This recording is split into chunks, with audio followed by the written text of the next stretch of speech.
Hi గారు, welcome to our channel. ప్రస్తుతం మనతో పాటు దాము బాలాజీ గారు సీనియర్ జర్నలిస్ట్, వారితో ఒకసారి మాట్లాడదాం. సార్ నమస్కారం. సార్, ఈ మధ్య కాలంలో మనం చూస్తూ వస్తున్నాం, అమ్మాయిల హాస్టల్లో కానివ్వండి, లేకపోతే వాళ్ళ బాత్రూంలో కానీ సీసీ కెమెరాలు, సీక్రెట్ కెమెరాలు పెట్టారని చెప్పేసి ఎన్నో ఇష్యూస్ బయటకు రావడం చూస్తాం. ఆమె ఏపీలో కూడా ఒకటి వచ్చింది. అయితే ఇప్పుడు రీసెంట్గా అమీన్పూర్లో కూడా అమ్మాయిల హాస్టల్లో సీక్రెట్ కెమెరాలు పెట్టారు, వీడియోలు షూట్ చేశారని చెప్పేసి కూడా నిన్న మొత్తం కూడా ఇష్యూ జరిగింది. సార్, అసలు ఏం జరిగింది? నిజంగా కెమెరాలు పెట్టారా? పెట్టింది ఎవరు? మరి ఇటువంటివి ఎక్కువగా జరుగుతున్నాయి. మరి దీనిపైన మీ ఒపీనియన్ సార్? ఆంధ్రప్రదేశ్లో కూడా త్రిబుల్ ఐటీలో కెమెరాలు ఉన్నాయి, ఇలాగ వచ్చాయి, కానీ అవేవి కూడా ప్రూవ్ కాలేదు ఇప్పటివరకు. ఇప్పుడు కొత్తగా నిన్నటి నుంచి ఒక న్యూస్ తెలంగాణని ఆంధ్రప్రదేశ్ని ఊపేస్తుంది. ఆ న్యూస్ ఏంటంటే, అమీన్పూర్ మున్సిపాలిటీ పరిధిలో కృష్ణారెడ్డిపేట దగ్గర మైత్రి విల్లాస్ అని ఒక విల్లాస్ ఉంటాయి. అందులో లక్ష్మీ గర్ల్స్ హాస్టల్ అని ఒక విల్లా నెంబర్ 75లో ఒక గర్ల్స్ హాస్టల్ ఉంది. అక్కడ దగ్గరలో ఉన్న ఇంజనీరింగ్ కాలేజీలో చదువుకునే అమ్మాయిలు, ఇక్కడ ఇది ప్రైవేట్ హాస్టల్, ఈ హాస్టల్లో ఉంటున్నారు. దాదాపు 35 మంది అమ్మాయిలు అక్కడ హాస్టల్లో ఉంటున్నారు. సో ఈ హాస్టల్ ఓనరు బండారు మహేశ్వరరావు, 41 సంవత్సరాలు. సో మొన్న ఏమైందంటే, ఒక అమ్మాయికి ఏదో సమ్ బ్యాటరీ లాంటి వస్తువు ఒకటి దొరికింది. అది చూస్తే ఇదేమన్నా సీక్రెట్ కెమెరా అన్న డౌట్ వచ్చింది. వాళ్ళు ఇమ్మీడియట్గా అమ్మాయిలు భయపడిపోయి ఈ అమీన్పూర్ పోలీస్ స్టేషన్లో వెళ్ళి కంప్లైంట్ ఇచ్చారు. ఇమ్మీడియట్గా అక్కడి నుంచి మహిళా పోలీసుల్ని పంపించారు. అట్లాగే సోమేశ్వరి అని ఎస్ఐని పంపించారు. వీళ్ళు సిఐ నరేష్ మొత్తం దీన్ని కోఆర్డినేట్ చేశారు. సో వాళ్ళు వచ్చి కొంత పరిశీలిస్తే వాళ్ళకి ఇది దొరికింది, ఇటువంటి ఇన్స్ట్రుమెంట్ లాంటిది. అయితే దాని లోపల చిప్ ఉంది. ఆ చిప్ని వాళ్ళు పరిశీలించారు. షిప్లో ఎటువంటి వీడియోలు లేవని అయితే మాత్రం చెప్తున్నారు. కానీ అమ్మాయిలు అయితే ఖచ్చితంగా స్పై కెమెరాలు పెట్టారు. 4 ఏళ్ళుగా జరుగుతుంది అని వాళ్ళు చెప్తున్నారు. అంటే ఈ హాస్టల్ పెట్టి 4 ఏళ్ళు అయింది. సో ముందే హాస్టల్ పెట్టినప్పుడే ఇతను అన్ని రూముల్లో ఇలాంటివి పెట్టాడు అనేది వీళ్ళ ఆరోపణ. అతన్ని ఇప్పుడు అదుపులోకి తీసుకుని పోలీసులు ప్రశ్నిస్తున్నారు. ఇప్పటి వరకు అయితే ఏ వీడియో కానీ ఆల్రెడీ రికార్డ్ చేసి ఉంటే అమ్మాయిలు బట్టలు మార్చుకోవడం కావచ్చు. అమ్మాయిలు ఫ్రీగా, ఇప్పుడు హాస్టల్ అంటే వాళ్ళు చాలా హాయిగా మామూలుగా ఉంటారు కాబట్టి, అమ్మాయిలే ఉంటారు కాబట్టి, అటువంటి కండిషన్లో ఈ అమ్మాయిల వీడియోలని కానీ బయటకు వెళ్తే ఖచ్చితంగా అది ఆందోళనకరమైన విషయం అమ్మాయిలకి. సో ఒకసారి ఇంటర్నెట్లోకి వెళ్ళినాక దాన్ని ఇంకెవడు కూడా ఆపలేడు, తీసేయడం కూడా వెరీ డిఫికల్ట్ అవుతుంది, ఎక్కడికెక్కడికి వెళ్ళిపోతాయి అన్నమాట. సో ఆ భయాందోళన అయితే అమ్మాయిలు ఎక్స్ప్రెస్ చేస్తున్నారు. అందువల్ల చదువుకోలేకపోతున్నాం అని చెప్తున్నారు. పేరెంట్స్ వీళ్ళందరూ కూడా వచ్చి ఆందోళన చేస్తున్నారు. దీని మీద అయితే కేసు అయితే పెట్టారు. 77 BNS భారతీయ న్యాయ సంహిత సెక్షన్ 77 పెట్టారు. ఈ సెక్షన్ ఏం చెప్తుందంటే, ఓయరిజం ఉంటుంది. ఓయరిజం అంటే దొంగతనంగా తెలియకుండా అమ్మాయిలు బట్టలు మార్చుకుంటున్నా, స్నానాలు చేస్తున్నా చూడ్డాన్ని ఓయరిజం అంటారు. ఇటువంటి ఓయరిజం అనేది నేరం అనమాట ఈ చట్టం కింద. అలాగే అమ్మాయిల పర్మిషన్ లేకుండా వీడియోలు తీయడం కానీ, ఫోటోలు తీయడం కానీ నేరం. ఒకవేళ పర్మిషన్, ఒక అమ్మాయి మన అమ్మాయి పర్మిషన్ ఇచ్చినా కూడా వీడియో తీయచ్చు. కానీ ఇది షేరింగ్కి అమ్మాయి పర్మిషన్ ఇవ్వకపోతే ఆ అమ్మాయికి తెలియకుండా షేర్ చేయడం కూడా ఈ చట్టం కింద నేరం అన్నమాట. మామూలుగా ఇందులో ఫస్ట్ టైం చేసిన వాళ్ళకి 1 year నుంచి 3 years శిక్ష పడుతుంది. రెండోసారి చేస్తే 3 ఏళ్ళ నుంచి 7 ఏళ్ళ వరకు శిక్ష పడుతుంది. రెండిట్లో కూడా ఫైన్ కూడా పడే అవకాశం ఉంది. సో దీని కింద ఇప్పుడు అతను కేసు పెట్టారు. కాకపోతే ప్రాథమిక విచారణలో ఇప్పుడు అతను చేసినట్టుగా అయితే రాలేదు, కానీ కెమెరా లాంటి ఒక ఇన్స్ట్రుమెంట్ అయితే ఉన్నట్టుగా చెప్తున్నారు. సో దీన్ని ఫర్దర్గా ఇంకా విచారిస్తున్నారు.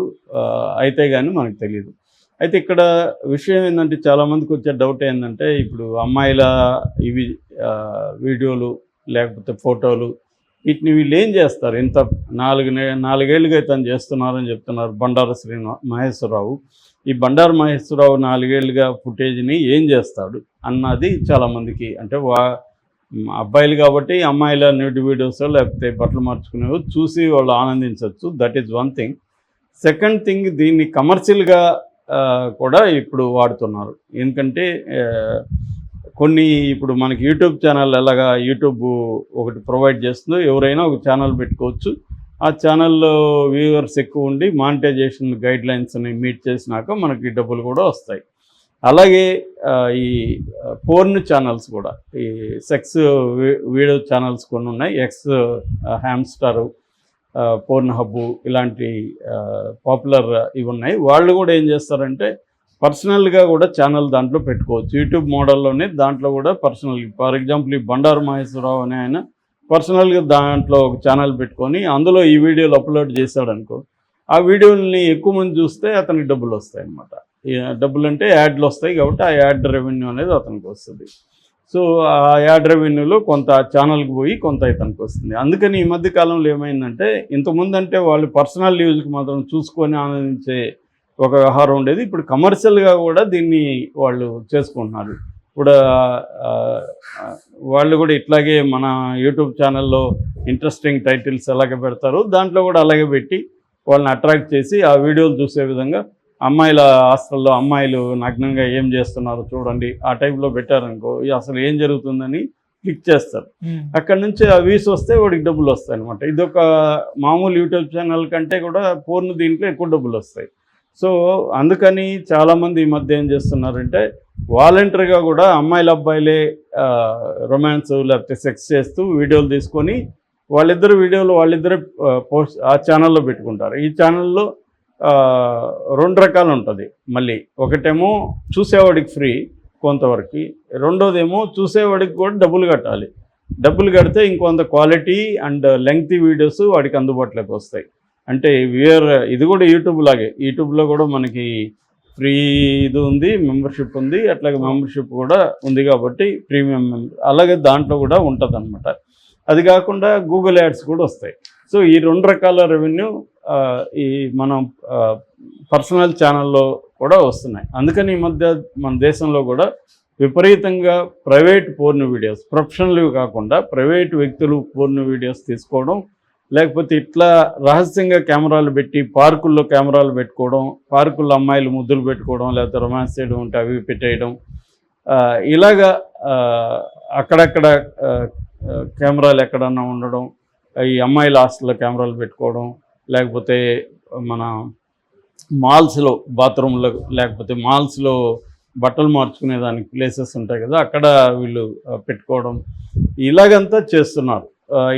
దీనివల్ల ఏమవుతుందంటే ఈ అమ్మాయిలు ఒక్కసారి ఫోటోలు వెళ్ళిపోయినాక ఒక పోర్న్ సైట్లోకి వెళ్ళినాక దాన్ని డౌన్లోడ్ చేసుకోవడం ఈజీ. ఒక్కసారి ప్లే అయితే నీకు ఇంకా రికార్డింగ్ ఈజీ, డౌన్లోడ్ ఈజీ. దాన్ని ఇంకా మొత్తం అనేక వందల వేల పోర్న్ ఛానల్స్ ఉన్నాయి, అన్నిట్లో పెట్టేస్తారు. టెలిగ్రాములో కూడా పోర్న్ ఉంది, దాంట్లో పెట్టేస్తారు. ఇలాగా మనకి తెలియకుండా వెళ్ళిపోతాయి. ఇంకా అన్నీ ఆపడం అంటే కష్టం. కొన్ని సైట్లలో చెప్తే తీసేస్తారు, కానీ అది ఆల్రెడీ వెళ్ళిపోయి ఉంటాయి కదా, వెళ్ళిపోయిన వాటిని ఆపడం కష్టం అనమాట. అందుకని చాలామంది ఈ మధ్యకాలంలో ఆత్మహత్యలు కూడా పెరుగుతున్నాయి, ఇలాగ పెట్టేసుకోవడం వాళ్ళకి తెలియకుండా. ఇవన్నీ మొన్ననే మన లావణ్య బాయ్ ఫ్రెండ్, అతని పేరు మస్తాన్ సాయి, కూడా అతను గర్ల్ ఫ్రెండ్ వైఫ్ వాళ్ళ వీడియోలు పెట్టుకున్నాయి. అవి కొన్ని వెబ్సైట్లలో అప్లోడ్ అయిపోయినాయి. మరి అతను చేశాడా, లావణ్య అప్లోడ్ చేసేసిందా తెలియదు, కానీ అవి అయిపోయినాయని చెప్తున్నారు. ఇది వాళ్ళకి ఇష్టం ఉంటే ఓకే, డబ్బు చాలామంది ఇష్టపూర్వకంగా కూడా జంటలు ఇద్దరు కలిసి తీసుకొని ప్రొఫెషనల్గా తీసుకొని దాన్ని పెట్టుకుంటున్నారు. అదొక రెవెన్యూ మోడల్, లైవ్లీహుడ్. కానీ కొన్ని వీడియోలు చూస్తే మనకు అర్థమవుతుంది, వద్దు తీయొద్దు ప్లీజ్ తీయొద్దు అని అమ్మాయి అంటుంటుంది, వీడికి ఏం లేదులే నేను ఒకటే చూస్తా అంటుంటాడు, అదేమో పబ్లిక్లోకి వెళ్ళి ఉంటుంది. అట్లాంటి అమ్మాయిలు భయపడుతూ ఉంటారు, వాళ్ళకి తెలిసిపోవచ్చు, ఫ్రెండ్స్ చూడొచ్చు, బంధువులు చూడొచ్చు, మ్యారేజ్ ప్రాబ్లమ్స్, రేపు పెళ్ళైనాక భర్త దాన్ని చూసి బ్లాక్మెయిల్ చేయొచ్చు, లేదా పిల్లలు దాన్ని